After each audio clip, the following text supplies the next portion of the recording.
There was much social media buzz around a publicity stunt by McDonald's chief executive for taking what was perceived as not a big enough bite of the new premium sandwich that is being offered by the world's largest fast food chain, the Big Arch. Maybe it was to try to emphasize the size, or just simply he is not a major consumer of the products he peddles to the public. Personally, I tried the Big Arch twice and it was very good for a fast food burger. Would be something I would try again if they made it a staple of their menu. And the hot honey chicken sandwich was pretty good as well, showing hope that the chain can create products that supplement their menu in a positive manner. Still holding hope that they bring back the Big and Tasty using the original Big and Tasty shaped burger. Nonetheless, the situation showed just how McDonald's is the market leader and drives the conversation of the marketplace. Rival chief executives wanted to exploit the attention to try to spark interest into their own lagging chains, which is something secondary brands riding coattails of a more dominant brand do. McDonald's is the clear market leader not just in sales, but in the mental market of consumers looking for a quick bite.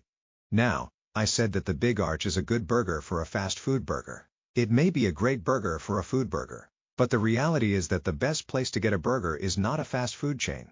There are many local burger joints, local bars or pubs, or specialty places that make outstanding unique burgers that far outweigh the quality of a fast food chain.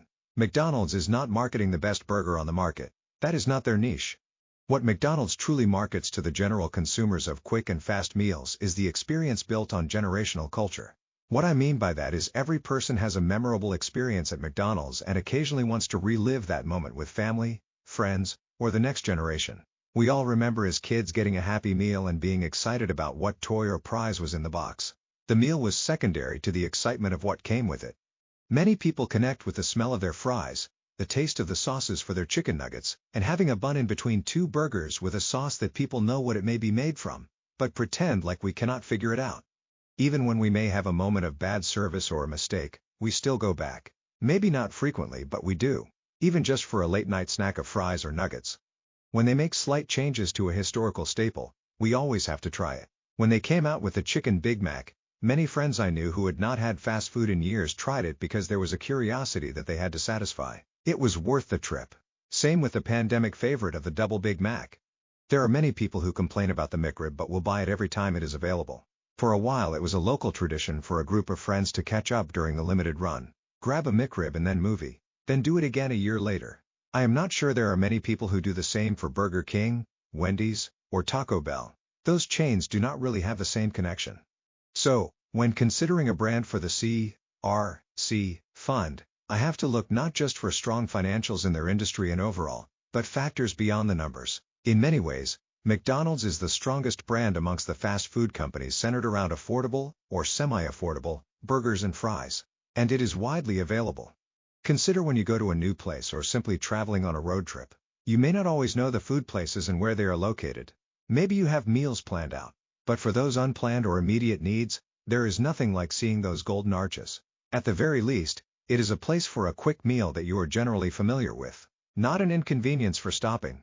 During my recent trips, I have always noticed that you will always find McDonald's busy, but not so much the other competing chains. In areas that are housing tourists with families, the preferences will lean towards McDonald's over the less family-friendly chains.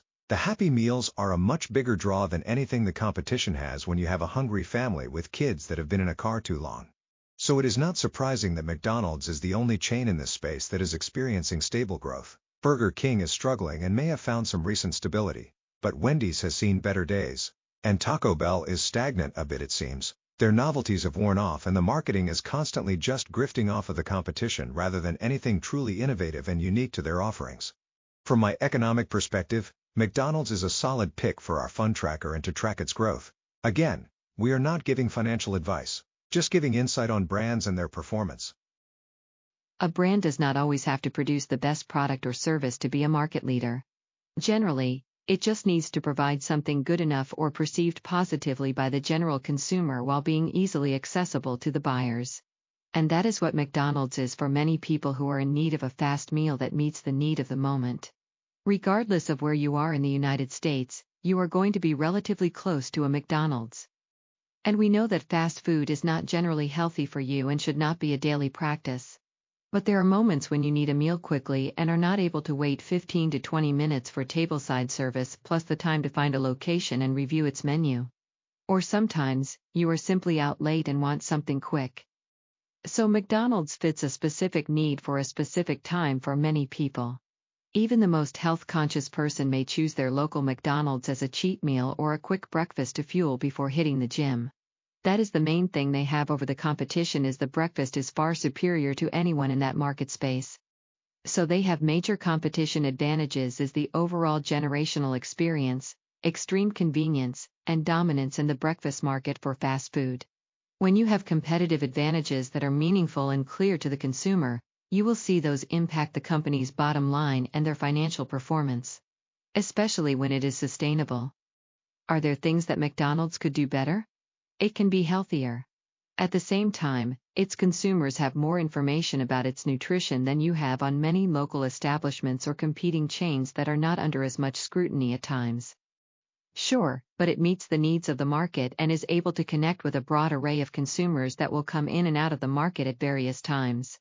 Their reach and brand awareness is what you want for a franchise-based establishment, where it actually operates as a real estate company relying on franchisors to operate the food delivery aspect.